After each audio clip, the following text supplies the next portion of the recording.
Rizik ditahan, kenapa tak ada aksi bela Habib? Ditulis oleh Halifur Rahman dari Siwo.com. Rizik sudah ditahan, tangannya diborgol, mengenakan baju tahanan. Hari ini Rizik menulis surat untuk keluarganya. Kata Rizik, dia sedang menempati sel yang dulu pernah dia tempati. Mungkin tak banyak orang tahu, mungkin juga tak ingat. Rizik sudah pernah 2 kali dipenjara pada tahun 2003 dan 2008. Pada tahun 2003, Rizik ditangkap karena melakukan perusakan atau sweeping tempat hiburan di Jakarta dan provokasi melawan pemerintah. Rizik divonis 7 bulan penjara. Tahun 2008, Rizik ditangkap karena aksi penyerangan terhadap massa Aliansi Kebangsaan untuk Kebebasan Beragama. Rizik dianggap bertanggung jawab atas aksi FPI yang beringas melakukan kerusuhan, memukuli orang-orang yang sedang melakukan aksi damai di Monas. Rizik divonis 1 tahun 6 bulan penjara. Jadi kalau Rizik dipenjara sebenarnya biasa saja, ya namanya orang pernah dipenjara. Terus dipenjara lagi. Apa yang baru dari itu? Biasa. Namun seorang teman nampak kebingungan dengan kejadian ini. Rizik yang dielulukan, dipuja, dimuliakan kini harus mendekam di penjara dan nyaris tanpa pembelaan. Tidak ada aksi bela ulama atau aksi bela Habib. Seruan provokasi yang disebar di sosial media, misal mengajak masyarakat untuk masuk penjara sama-sama, nampaknya gagal diterima oleh akal sehat masyarakat. Memang ada aksi di beberapa polsek atau polres, tapi jelas jumlahnya tak signifikan, kecil sekali.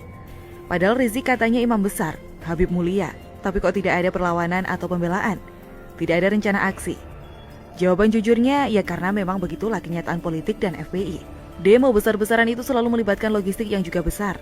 Omong kosong ada aksi 212 atau 411 tapi tidak ada penyandang dananya. Lebih mustahil dari mustahil.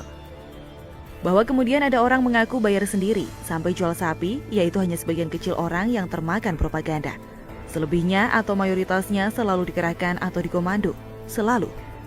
Nah, soal penangkapan Rizik yang tanpa reaksi atau aksi bela Habaib menunjukkan betapa bohir atau penyandang dananya sedang tidak ingin ikut campur, tak ingin terlibat.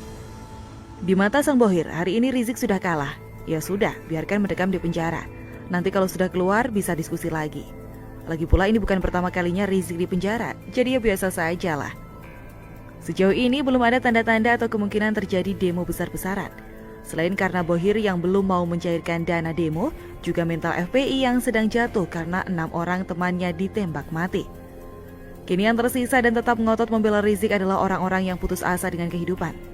Ada sekumpulan emak-emak yang mungkin sudah expired tidak bisa aktif dirancang lagi.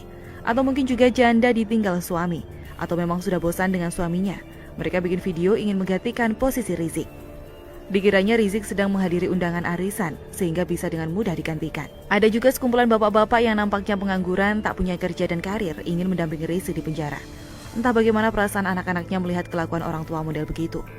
Tapi pada intinya sama, memang ada orang-orang kalah dalam hidup yang berpikir dengan membela Rizik bisa jadi lebih mulia dari yang lain. Maunya otomatis masuk surga, meski ibadah bolong-bolong dan belum mampu naik haji. Kabar baiknya jumlah mereka tak signifikan, tak punya duit pula. Jadi kalaupun nekat berkumpul di Monas hanya akan nampak seperti sekelompok wisatawan nyasar, saking sedikitnya. Memang tidak mudah menerima kenyataan-kenyataan tersebut. Menyadarkan pengikut Rizik itu tidak semudah mengajak move on mantan terindah. Harus ada tahapan, melihat kenyataan dan waktu yang cukup. Tak masalah kalau prosesnya lambat atau bahkan gagal menyadarkan.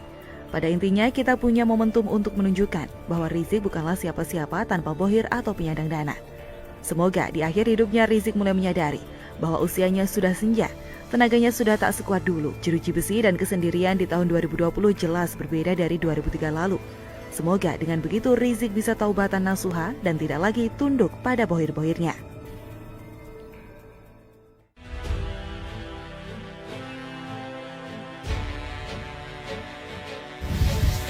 Jokowi puji Pangdam Jaya, Rizik insecure, bohir bingung. Ditulis oleh Nina Nur dari Siwa.com. Kita paham kok, bagi para pengacau negara, masa pandemi ini merupakan kesempatan terbesar untuk bikin huru-hara. Ketika pemerintahan Presiden Jokowi disibukkan dengan urusan pandemi yang tidak pernah dialami sebelumnya, yang bikin sakit kepala semua pemimpin negara-negara di dunia, mereka justru senang. Karena mereka pikir saat inilah Presiden Jokowi lemah dan akan tidak berdaya mengatasi hal lainnya. Mereka pun memanfaatkan pandemi untuk menyerang Jokowi. Bisa kita lihat ketika lockdown dipaksakan untuk diterapkan di Indonesia. Namun mereka salah perhitungan. Ternyata Presiden Jokowi lebih piawai dalam mengkalkulasi situasi dan kondisi tanah air, sehingga cara lockdown tidak dipilih. Nah, begitu pula soal kepulangan Rizik Syihab, Imam Besar FPI ke Indonesia. Rizik sudah lebih dari 3 tahun disimpan di Arab Saudi, tanpa kerja tapi bisa bertahan hidup di sana. Semua TKI di Arab Saudi harus bekerja buat hidup. Lah ini cuma diam di rumah dan terima tamu-tamu. Pasti ada dong yang ongkosin hidupnya. Sang dalang alias Bohir sudah belajar dari kegagalan gerakan kami. Ternyata Gatot CS tidak bisa diharapkan buat menghimpun massa. Ternyata aksi deklarasi dan kemudian penyusupan ke demo-demo penolakan Omnibus Law itu tidak berhasil. Gatot sendiri bukan figur yang bisa menarik banyak massa. Walaupun sudah mulai menyinggung politik identitas pakai nama Tuhan, kami akhirnya layu sebelum berkembang. Oleh sebab itu, figur Rizik lah yang dipilih sebagai gantinya. Disusunlah skenario dengan pemeran utama adalah Rizik dan Anies tentunya. Sebuah kolaborasi yang gampang ditebak. Rizik harus disambut dengan meriah dari bandara hingga di jalan-jalan yang dilewati. Lalu Rizik harus bikin kerumunan massa, memperlihatkan bahwa Rizik punya kekuatan menghimpun massa. Sebuah show of force untuk menggertak pemerintahan Presiden Jokowi. Lalu kegiatan Rizik itu pun akan didukung oleh para politisi oposisi. Mereka sudah siap untuk mengangkat figur Rizik semulia mungkin dan mengangkat figur Anies setinggi-tingginya untuk menjadi saingan Presiden Jokowi yang nyata. Karena itu, selain di Jabodetabek, Rizik sudah siap untuk melakukan safari dakwah ke berbagai wilayah Indonesia. Semua disusun dengan pola mirip aksi 212. Jika Rizik sampai dihalang-halangi oleh pemerintah, para kadrun siap bikin demo yang menuduhkan kriminalisasi ulama, sekalian mendompleng demo Omnibus Law. Tapi apa yang terjadi? Entah kurang perhitungan atau memang menyepelekan masalah pandemi. Ternyata pandemi COVID-19 justru menjadi faktor besar yang jadi kendala buat skenario ini. Faktor X, Nikita, itu memang bikin gelombang, tapi masih bisa dinetralisir oleh FPI. Dengan cara mereka tidak mau sama sekali mengurusi perseteruan Nikita dan Maher alias Sony Eranata. Toh walaupun ada urusan Nikita, acara besar Rizik di Petamburan tetap digelar dan sukses mendatangkan ribuan massa. Sampai hari Minggu 15 November, poros Anies Rizik dan gerombolannya masih menyangka bahwa kolaborasi mereka akan sukses. Tidak pernah menyangka kalau langkah Presiden Jokowi selanjutnya akan memukul keras hingga mereka tak berkutik. Bahkan bikin Rizik stres kan? Dari keluhan publik dan tenaga kesehatan yang disampaikan oleh Mahfud MD, lalu bahwa pelanggaran protokol kesehatan di Petamburan adalah tanggung jawab Pemprov DKI Jakarta alias Anies. Disambung dengan pencopotan 4 pejabat Polri hingga pemanggilan Anies oleh Bareskrim Polda Metro Jaya. Kemudian TNI mencopoti, bahkan merobek-robek baliho Rizik dalam proses pencopotan itu. Rizik yang awalnya terlihat garang, tak peduli sama pemerintah pusat dan tidak mau menuruti protokol kesehatan, akhirnya jatuh sakit. Katanya sih kelelahan. Masa sih? Melihat umur Rizik yang baru 55 tahun dan postur badan yang cenderung gemuk, walaupun banyak kegiatan bisa saja kelelahan, tapi rasanya enggak lah sampai sakit. Kan dia punya rencana safari dakwah, artinya secara fisik pasti sudah mempersiapkan diri kan? Kecuali ada faktor X lain, yakni masuknya virus ke dalam badannya. Dalam waktu yang hampir bersamaan ketika Rizik kabur, mulai dirawat di RS Umi Bogor, mulai hari Rabu 25 November. Besoknya, Kamis 26 November, Presiden Jokowi melakukan wawancara dengan sebuah stasiun televisi dengan beberapa kritik dari pihak oposisi soal keterlibatan TNI dalam pencopotan baliho. Dikiranya Presiden Jokowi akan terpojok. Ternyata Presiden Jokowi malah memuji tindakan tegas Pangdam Jaya.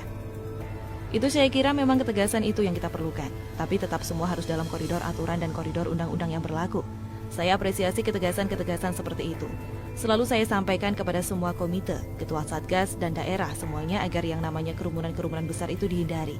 Kerumunan sedang pun dihindari, kerumunan kecil pun diingatkan, sehingga ketegasan itu penting sekali, kata Jokowi.